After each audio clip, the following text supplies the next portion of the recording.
To me, newcomers. We mustn't fail. Rip that one apart first.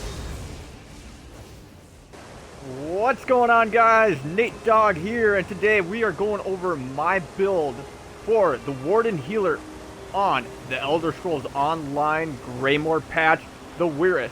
But before we get into this build, if you guys would, please take a moment of your time, hit that subscribe button, and hit that notification bell so that way you guys could stay up to date with this build or any other of my content I may drop on my channel. If you then also will, please then go over to Twitch and you guys can follow me there, where I will be streaming on Twitch now, not Mixer.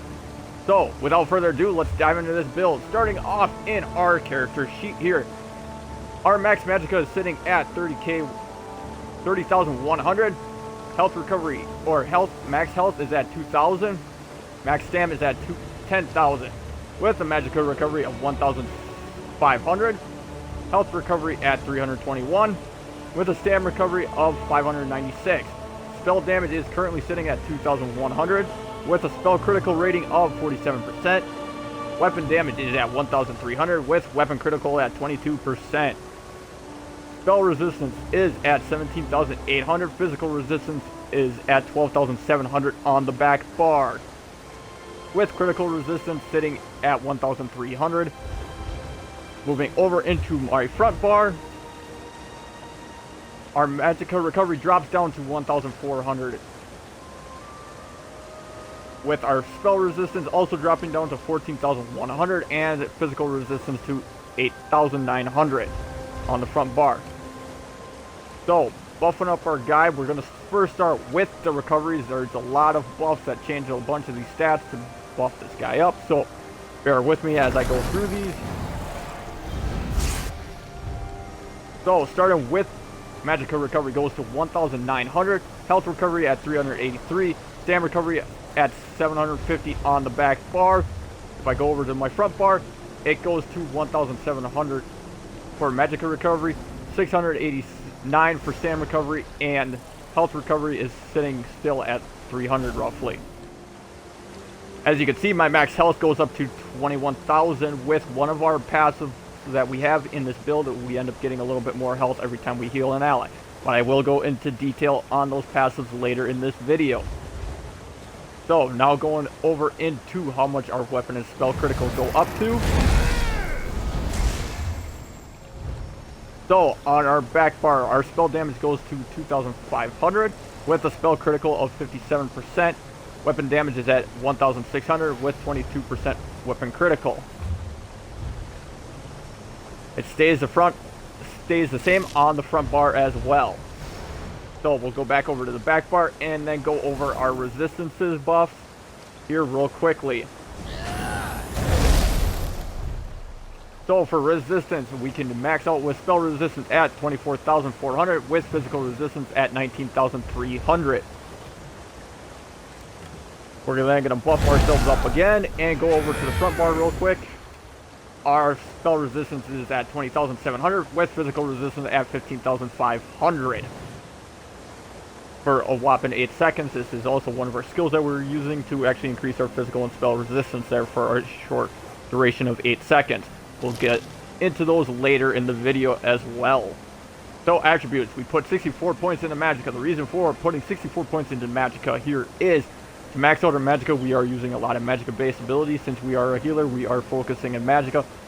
As a warden, you can use stam as heals abilities, but since my race, which is no shock, is what you guys could probably see it what I am, but I'll get into passives and all that later with this build. But we do a lot better with magicka because some of our attributes actually give us more magicka, so it's just better to put more points into magicka here because we're going to end up doing more damage with our magic abilities on the heals, and a lot easier to hit bigger max magicka that way as well.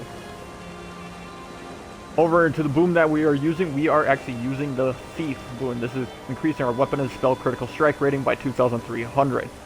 Nate, why are you using the Thief? Shouldn't that be for like a magicka DPS or even like a stam DPS build?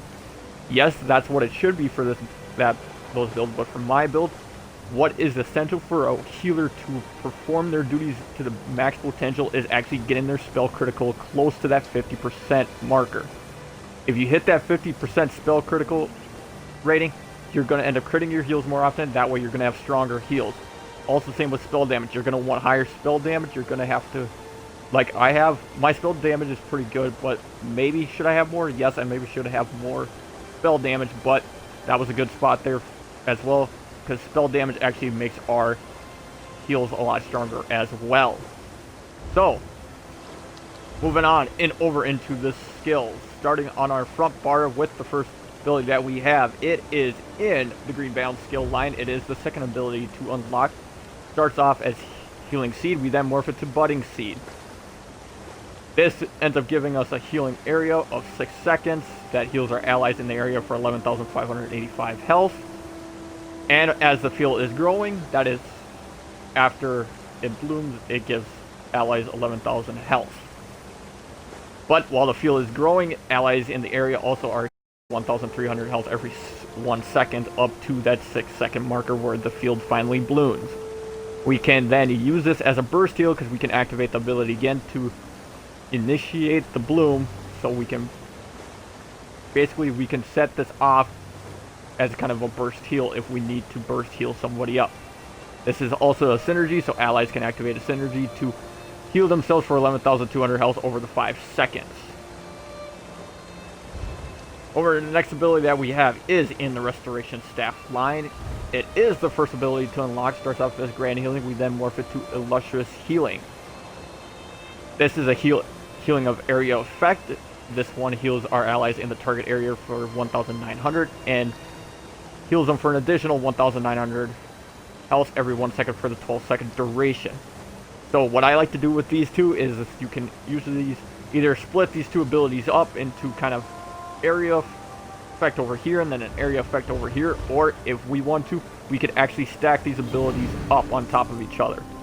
They are exactly the same size. We are going to get a lot more healing if we stack these two on top of each other. And for the Budding Healing, for the burst heal, you see that cast ability again, there's our burst healing, so a lot stronger heals that way. So, moving on into the next ability that we have is back in the Restoration Staff line. It is the second ability to unlock. Starts off as Regeneration. We then morph it to Radiating Regeneration. This is sharing our staff life-giving energy to heal us and up to 3 nearby allies. So basically what this happens is it picks 3 targets. So it's you and 2 others, or it can be the 3 other group members that you have if you're only playing a 4-man party. If you're playing in a trial where you got 12 men, then it's going to be completely random. It could hit you twice in a row, or it could hit 3 different people 3 times in a row. It's all going to be different. But for this, you and nearby allies are going to heal for 20,000 over 10 seconds. So we are going to get about roughly 2k heal while this thing is procting. Going over into our next ability, it is down in the Undaunted skill line. It is the 5th ability to unlock. Starts off as a Necrit Orb. We then morph it to Energy Orb. This is a orb that slowly floats forward, healing for 1,084 health every half second to us and nearby allies.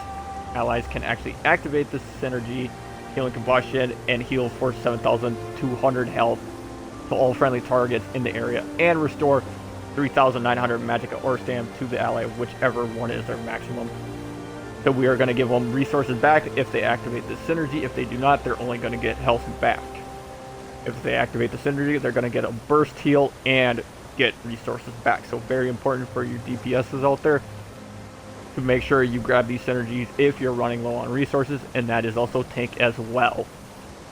Nice thing about this orb is the area that it can grab up to people is the same amount as our Budding Seeds here and our Illustrious Healing Springs. So if we literally throw down these 2 first and then throw our orb down the center of our Illustrious Healing and Budding Seeds, we are going to give a ton of burst healing there and a ton of healing potential right down the smack the center with several synergies that can be procced. Next ability that we have is actually our flex spot. You guys don't have to use what I am using, but what I'm using is actually in the support skill line. It is the second ability to unlock. It starts off as Purge. We then morph it to Cleanse.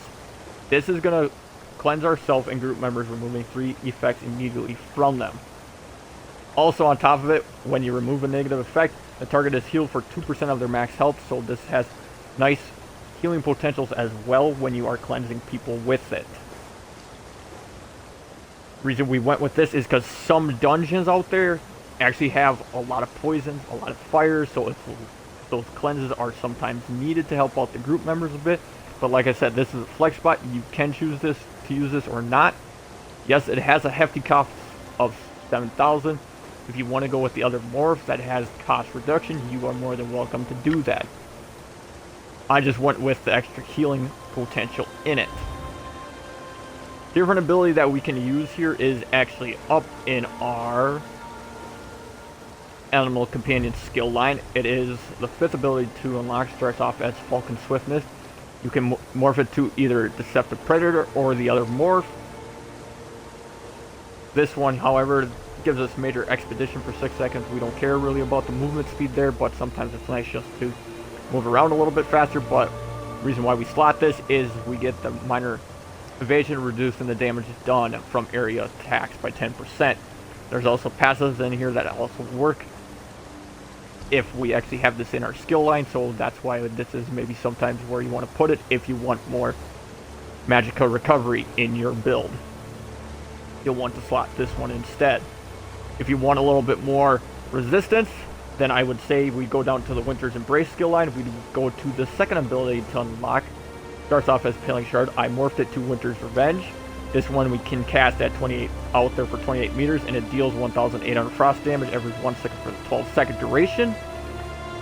On the enemies, it reduces their movement speed by 30%, so it helps the tank out. Easier to actually crowd control a lot of groups out there, especially if they're not a Dragon Knight tank out there. This way, if you throw this out there, you can actually slow the enemies down and make it a lot easier for the tank out there to group, and a lot easier for your DPS to have a little cluster to nuke down. This one will give us more resistance with our passives that we'll be going over later. So, ultimate we are using is in the Green Balance skill line. It starts off as Secluded Grove. We then morph it to Enchanted Forest. This has a low cost of 90 ultimate, so this you can get back really quickly, and 90 ultimate is not hard to get, especially with some of our passives and also with the skills here. This one heals the most injured friendly target in the area for 9,500 health. The forest continues to heal you and our allies in the area for 3,100 health every 1 second for 6 seconds. And guess what? It's an 8-meter radius, so you can literally stack this on top of your budding steeds, your Illustrious Springs, throw your energy orb in there, and then drop this down. You got a ton of healing happening in that area. Also, when you generate 20 ultimate here if the initial heal is used on friendly targets under 50% health. So, if you got 5 allies, if we're saying this is a trial, if you got 5 allies in that area that are all under 50% health, you drop this on them, guess what? You can now drop that ultimate again because you just generated 20 ultimate per target. This is a very nice, handy snap ultimate to use, and that's why I usually like to run one low ultimate and one little higher up ultimate. Moving on over into our back bar. First ability that we have is in the Green Balance skill line. It is the 4th ability to unlock. Starts off as Lotus Flower. We then morph it to Lotus Bloom. This one allows us our light attacks to restore 1,700 health, and our fully charged heavy attacks to restore 5,000 health to us or a nearby ally for 20 seconds. So when you're heavy attacking or light attacking, you're going to do this. However, main reason why we slot this is to get that Major Prophecy to increase our spell critical rating by 2,100 for 20 seconds. So this is where we're getting our spell critical. We're not using potions because it's a lot easier just to cast abilities instead of using potions. Yes, I do know potions last longer and maybe should be using that, but for passive reasons, it's why we end up using this. Over to the next ability that we have, it is in the Restoration Staff skill line. It is the 3rd ability to unlock. Starts off as Bless of the Protection. We then morph it to Combat Prayer. This we slam down our staff, blessing and healing allies in front of us for 5,800 health. And also, we also grant Minor Berserk, and Minor Resolve, increasing ourselves and allies damage down by 8% and physical resistance and spell resistance by 1,300 for the 8 seconds. So this is a cone shape. So from starting from you is the closest, going out 20 meters by 8 meters wide in a cone shape is how much you're going to hit. So you want to make sure your allies are always in front of you when you're slamming this ability down. Otherwise, if they're off to the side too much, you're not going to get them.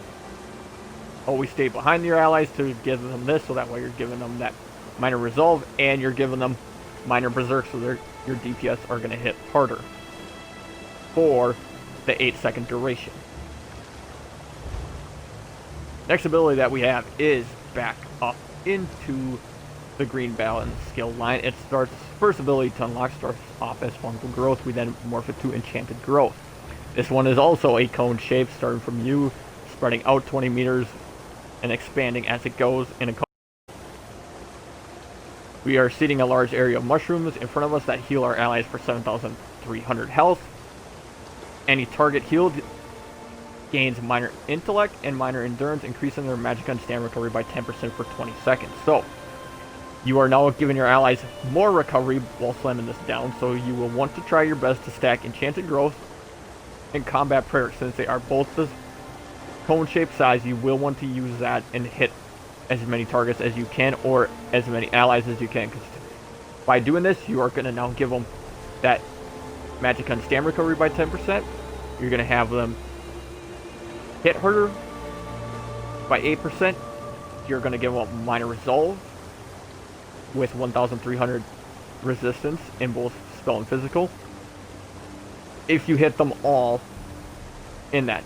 Granted, your magic and stamina recovery lasts for 20 seconds, but for 8 seconds, you're going to get all 4 of those buffs. You're going to get Minor Endurance, Minor Intellect, you're going to get Minor Berserk, and then you're going to get Minor Resolve for the total of 8-second duration. This is why it's important to stack Combat Prayer and Enchanted Growth on top of each other. Moving on to the next ability that we have is in the Winter's Embrace skill line. It is the first ability to unlock. Starts off as Frost Cloak. We then morph it to Expansive Frost Cloak. This gives our allies and us major resolve, increasing our physical and spell resistance by 5,200 for the 20 seconds. This can reach up to 28 meters, so this has a big reach. If you are playing with another Warden tank who is using this ability, then we will probably end up switching this off, because if the Warden tank is running this, he's most likely flying this, so you'll have to talk with your group members to see who is running what for this spot. So this spot can be a potential flex to put something else in here. But we will want to also still make sure that we have a Winter's Embrace ability in here, so we then might put our Winter's Revenge in this spot also, just to keep our resistances up as well. So, moving on into the next ability that we have is in the Animal Companion skill line. It is the 4th ability to unlock. Starts off as Betty Netch. We then morph it to Blue Betty. This is on ourselves and lasts for 25 seconds. You can see here, it does not have a cost. So, we can actually spam this ability to get something that is talked about in this skill here, because this will actually restore 4,900 magicka to us over 25 seconds, which is not a lot of magicka there, but it still helps out. This also grants us major brutality and sorcery, increasing our weapon and spell damage by 20%. So that's why my spell damage ended up going up a little bit. This is going to help us actually hit stronger heals, and this is why it is also slotted to use also on top of getting the magicka recovery. It is also every 5 seconds, and that removes 1 negative effect from ourselves. Yes, I know I have a purge or a cleanse in the build, but that is to help me and the group members. This is something I can cast all the time to always make sure I get rid of negative effects from myself, if I need be. Moving on then over into the ultimate. The ultimate I am using is in the Winter's Embrace skill line. It starts off as Sleet Storm. I morphed it to Northern Storm. This deals 3,600 frost damage to everyone for 1 second for the 8-second duration. to enemies around us, and I also reduce their movement speed by 40%, so we slow them down, which helps out. The reason I use this is also increasing my max magicka by 15% for 30 seconds. That helps a lot there. And allies near us also gain major protection, reducing the damage taken by 30%. So we're protecting our allies here, we're slowing down the enemies here, and we're getting more magicka so we can cast more magicka abilities and keep the heals pumping out. And enemies can actually get the chill status effect from this, and chill status effect applies minor main, so it actually reduces their damage done by 15%. So this is why I used Northern Storm here. Yes, we could go over into the assault skill line, and we could actually use a Warhorn. Warhorn would be better. Either the healer or the tank usually in the group runs Warhorn, but I run Sleet Storm to keep up my resistances. But if you want to, you can switch it out to Warhorn here. That'd be perfectly fine. Because this one is going to increase the group's max magicka and max stam by 10%. Of course, this hasn't been used for 27%, and the Mortified go into it. Aggressive Warhorn to increase your allies' critical damage by 10% for the duration as well. Or for 10 seconds, you end up buffing that for. So, very good thing to use. That one's for 250 ultimate, and Sleet Storm is also for 200 ultimate. So, going over into passives now. Starting at the very top with Animal Companion skill line, the first passive we have is Bond with Nature. Anytime one of our Animal Companion skill ends, we are healed for 1,500 health. Very good thing to have, keeps us giving us health even though we are the healer. Some health back to us is okay as well. Savage Beast is the next one. When we cast an Animal Companion ability, we generate 4 ultimate. This effect occurs once every 8 seconds. That's why when we can actually spam that Blue Betty to actually get Jenny ultimate, since it is no cost to us, that would be an okay thing to do here if you want to generate ultimate quickly. Next passive we have is Flourish. This increases our magicka and stam recovery by 12% if an animal companion ability is slotted. That is why our recoveries are higher on our back bar compared to our front bar, because I have no animal companion ability slotted on our front bar. Next passive we have is Advanced Species. Increase the damage done by 2% for each animal companion ability slotted. So we got 2 on our back bar, and on our back bar on our front bar we have none. So back bar we have a 2%, front bar we have none. Green Balance skill line. First passive we have is Accelerated Growth. When we heal ourselves or an ally under 40% health with the Green Balance ability, you gain Major Mending, increasing our healing done by 25% for 3 seconds. So if you want to play on the risky side and wait for your allies to hit below 40% health and then hit them with a Green Balance ability to just get that Major Mending, increasing your healing done by 25% for 3 seconds, you can go for it, but I personally do not. I just keep this passive here just in case if it does happen. However, I usually try to over-heal my allies, which some people say is not a good thing, but for me, that's just the way I play, is always try to make sure my allies have health, because you never know when a big hit is going to come and basically wipe them. Always good to have the heals going. Next passive we have is Nature's Gift. When we heal an ally with a Green Balance ability, we gain 250 magicka or stam, whichever resource pool is lower. This effect can occur once every second. So while healing, we are also getting resources back depending on which one's low. Yes, we're going to have to really get that magicka low in order to get below our stam pool, but that is okay. We're making sure we get our stam up, so that way if we have to run, roll dodge, and things like that, or bash, we can do it. Next one we have is Emerald Moss. This increases our healing done with Green Balance abilities by 2% for each green ability slide. On our front bar we have 2, and on our back bar we have 2, so that way we keep our healing abilities up at the same, so that way we have the same amount. That way it's not 4% here on the back bar, let's say, and then on the front bar it's only 2%. That way you get the same amount of healing, just in case if you end up switching over on bars. Last passive we have is Murmuration, which when activating a heal on ourselves or an ally, we grant the target minor toughness, increasing the maximum health by 10% for 20 seconds. Very easy passive to keep up. Very nice to give your allies more health by 10% for the 20-second duration, so it is very easy to keep your allies with a lot more health. Get this passive very useful indeed.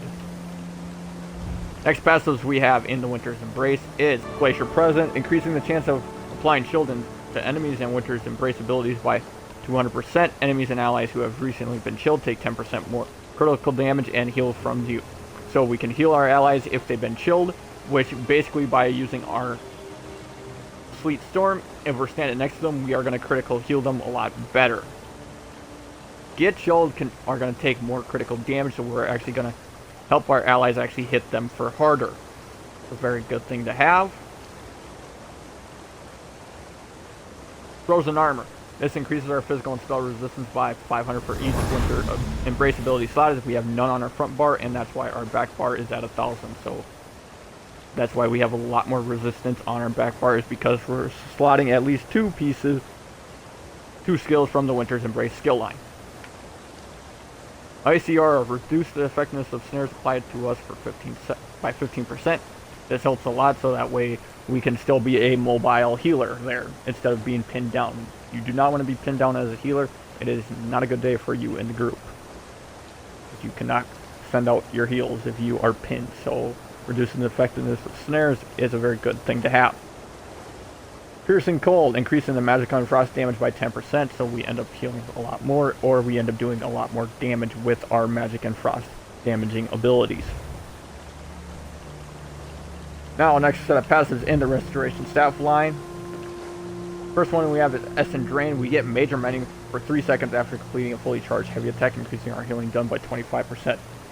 In my build, this is where I end up getting my Major Mending most of the time. I do not try to wait for allies to hit below 40% health and then apply it just to get the Major Mending. If you heavy attack with this ability, first of all, you're going to get more magicka back by heavy attacking. You're going to pretty much keep Major Mending up for most of the time for you, so your heals are actually going to be a lot stronger.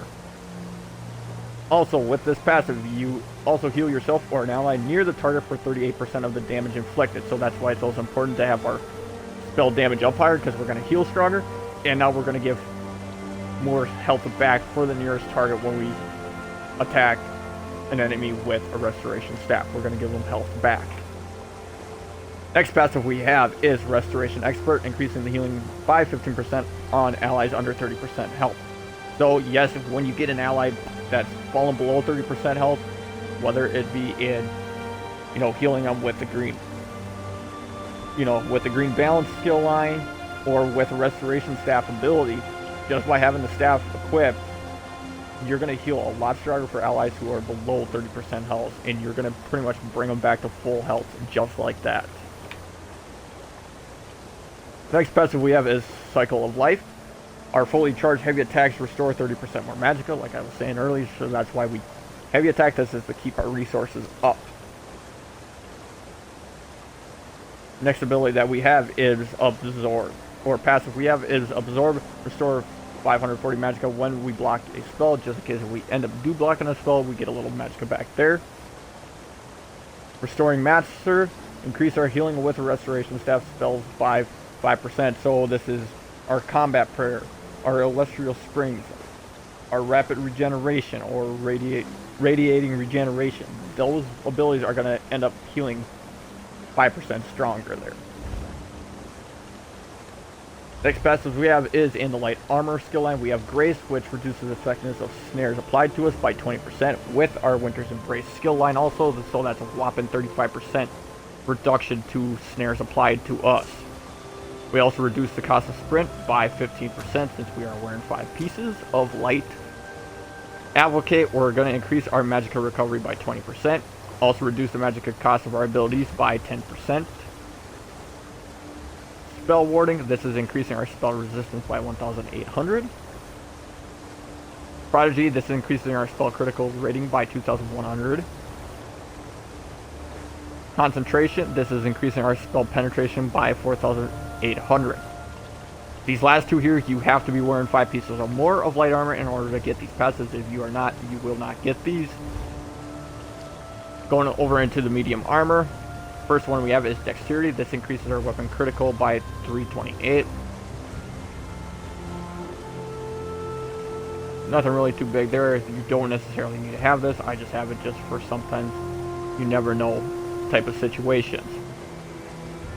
Windwalker, this increases our stam recovery by 4% and reduces our stam cost of our abilities by 2%. We don't really have any of those, but just in case if we end up slotting a stam ability, we have a little reduction there, but we mostly go for the stam recovery so we can roll, dodge, block, bash, and all that. That's why we end up using Windwalker. Improved Sneak, you don't have to have this. This is just a flavor if you want to. I just have it for flavor wise. Agility, this is for 5 pieces or more. That's why we do not have this. Athletics, we increase the movement speed bonus of sprint by 3%. So we can move a little bit faster, and we reduce the roll dodge cost by 4% for each medium armor worn.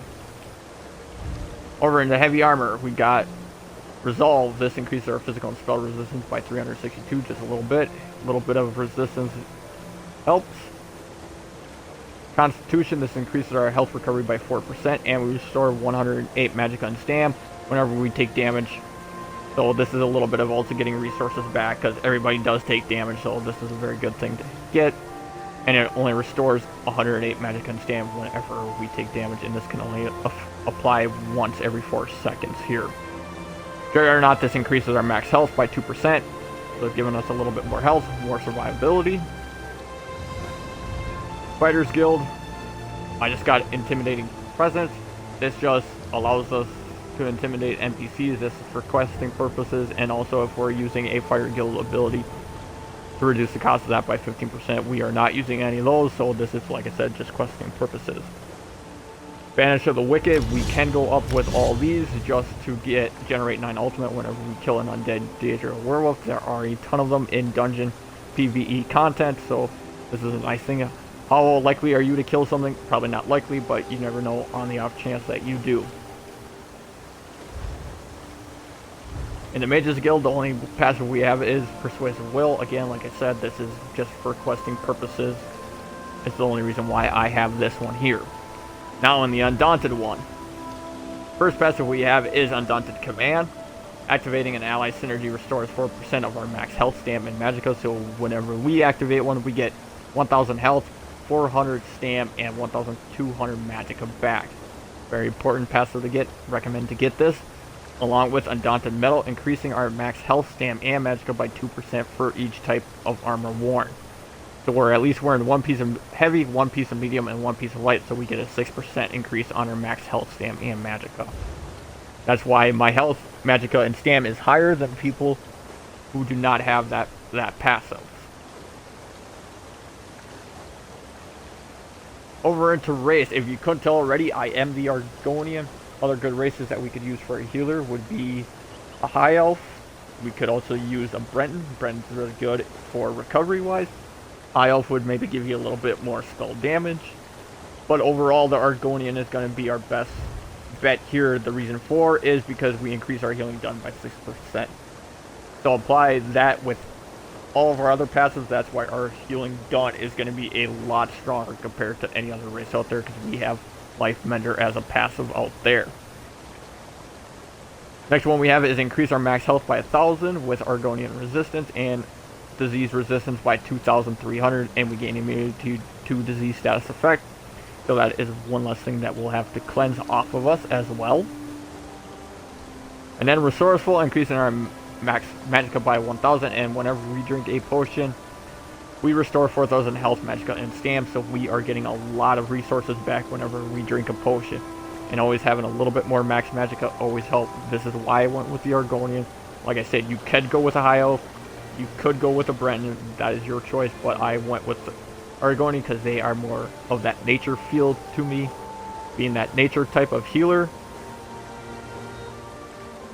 So, and they also have more potential of healing being done. Over into, we want Alchemy. Very important passive to get. Highly recommend. This is the first passive you try your best to get is medicinal use. This is whenever we use the potions, results last 30% longer. At base, if you do not have any points in medicinal use, your potions are only going to last for 36 seconds.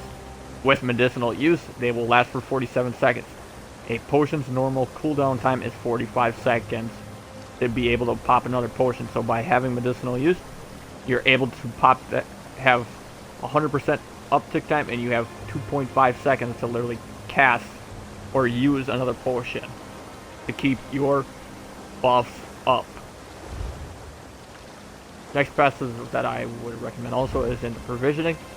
I am using Connoisseur because this adds 20 minutes to the duration of any consumed drink I have. Because I am using a drink, that's why I use that. If you end up using a food on your build, then I would say Gourmet. This will add 20 minutes to any food you use. So, moving on over into stuff I am using. Starting with consumables, I am actually using the Witch Mother Potent Brew. This will increase my max magicka by 2,800, max health by 3,000, and give me 315 magicka recovered for 2 hours and 20 minutes because I got Connoisseur. Because this is a drink.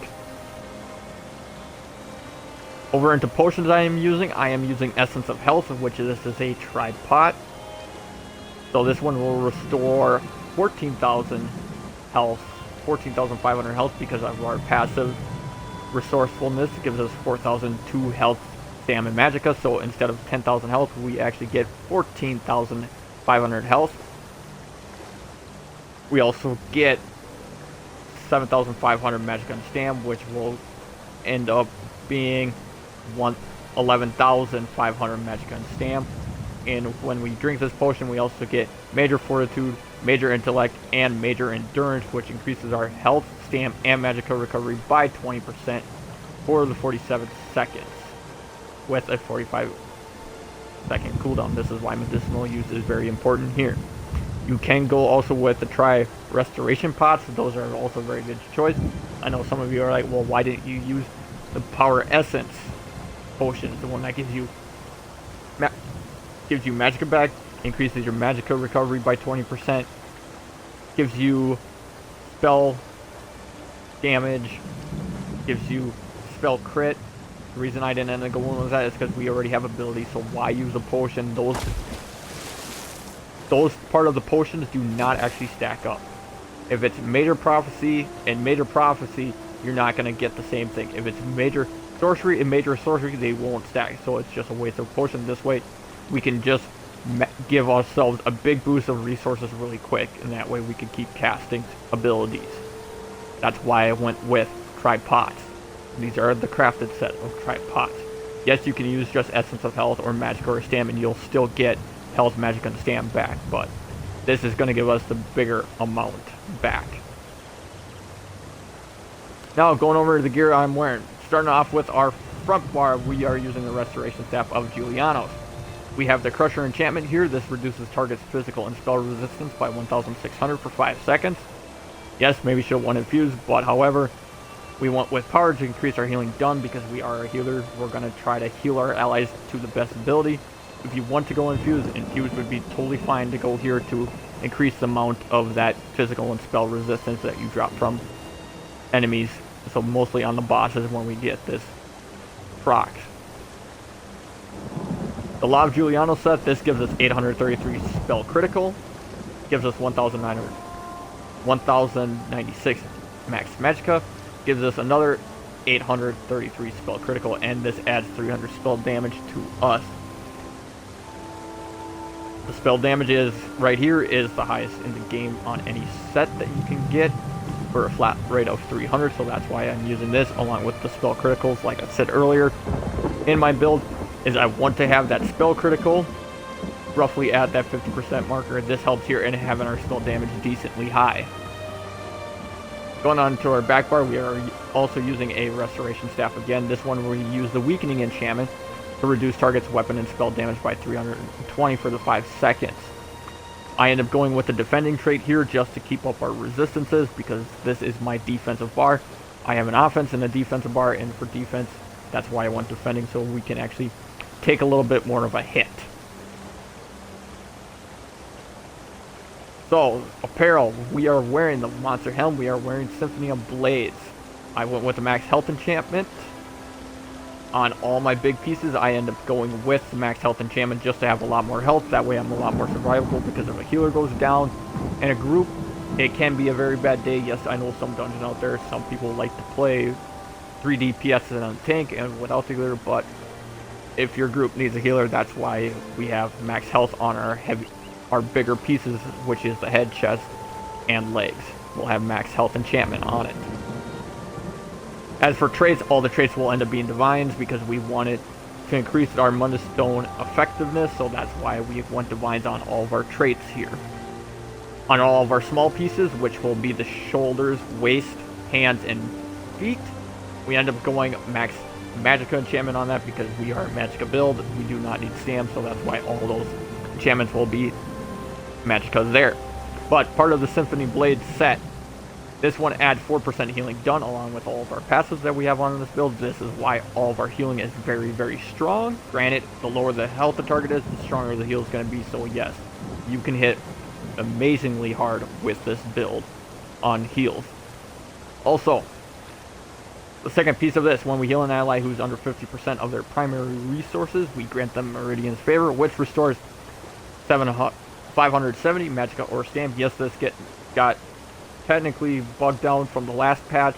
You don't do as much, but however, the big kicker here that makes this still a very good set and a highly recommended set from a lot of other players besides myself is you give them that Magicka and Stam every second for the 6 seconds, but the effect can only occur 18 seconds per target. So in the past, on the last patch, you use this, and if 2 allies were running to the same circle and one got there first for the healing circle, or if you just healed one target sooner than the other, they would proc the Symphony of Blades, and the other target would not get resources back. So that made it whoever you'd heal first get Meridian's Favor. In this patch now, it's per target. So you can heal somebody who's under 50% of their primary resources, and let's say they're still 10 seconds on cooldown. And if somebody else falls below 50%, you heal them, guess what? They're gonna get it too. They're gonna proc Symphony of Blades for you. So now you got 2 targets that have it. Now if your third ally also drops below and the first guy is still at 3 seconds of a cooldown, your other guy is at now, I'm just gonna say 8 seconds. He can proc it as well. And guess what? When his 2 seconds are up, if you heal him again and he's still below 50%, guess what? Bam, now he has it because his 18 seconds of cooldown is done. That is why I believe Symphony of Blade is way better than other sets out there. Yes, there's other sets that you can go out there, but this is why I run it, because you can heal targets that could be like 28 meters out. You can heal them and they can proc Symphony of Blades. So you're going to give them resources.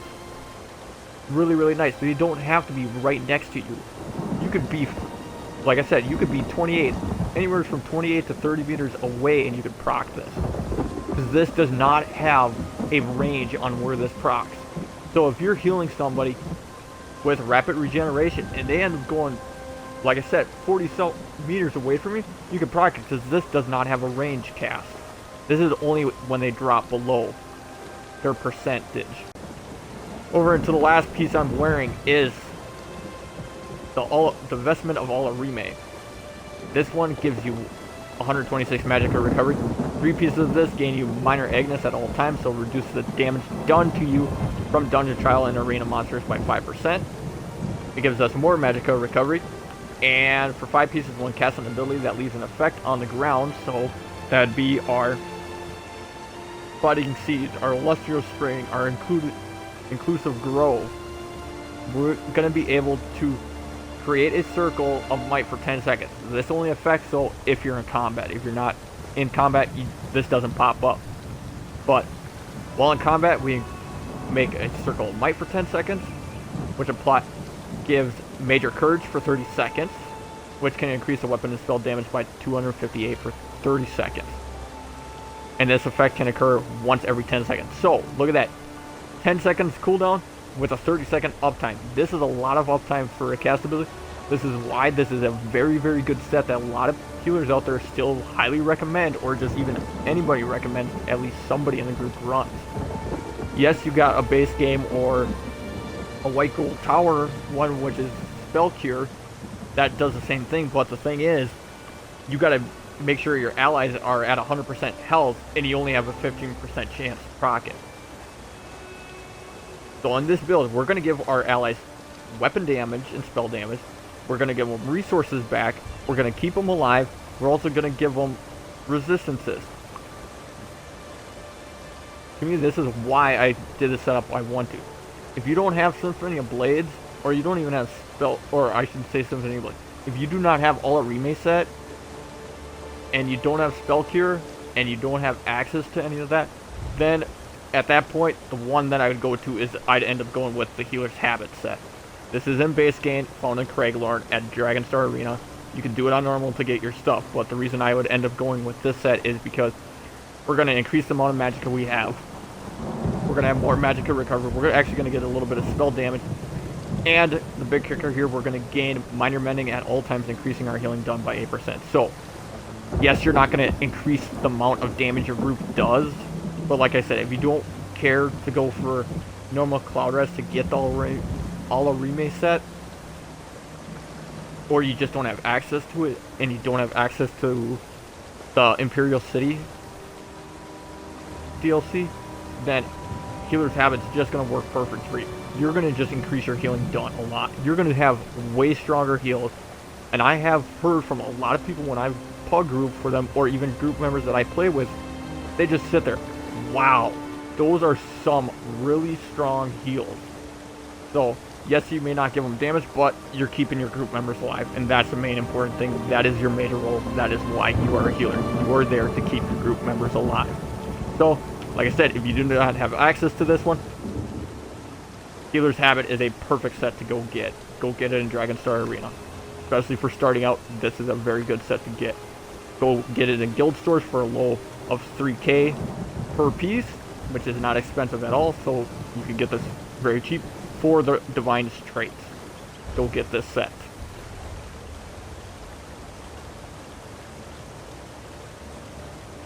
Over in the jewelry, I end up going spell damage with arcane enchantments on all 3 pieces of ALCHEMY. If it was the Healer's Habit set, I would end up going spell damage on the necklace, and on the rings, I'd end up going over with 1 piece at least magicka recovery, just to keep your magicka recovery up there a bit. So 2 pieces of spell damage, enchantment, 1 piece magicka recovery. Now going over into champion points, I am only level 719 here, as you can see. Starting off in the green tree with the tower, we got 31 points into Warlord. This reduces the cost of break free by 13%. In the Lover, we have 75 points into Arcanist. This gives us magicka recovery by 14%. And 75 points into Tenacity, increasing our magicka and stam with our fully charged heavy attacks by 14%. So that will be just magicka because we are magic based and we're using restoration staffs. Over in the Thief, we have 30 points into Tumbling. This reduces the cost of roll dodge by 12%. Does not round up to 13. Everything in ESO rounds down, so this is a flat 12%. I'd have to spend another skill point into here to get it at 13%. Shadow Ward, this reduces the cost of blocking by 12%. Over into the blue tree, we have 100 points into Bless, increasing our healing done by 15%.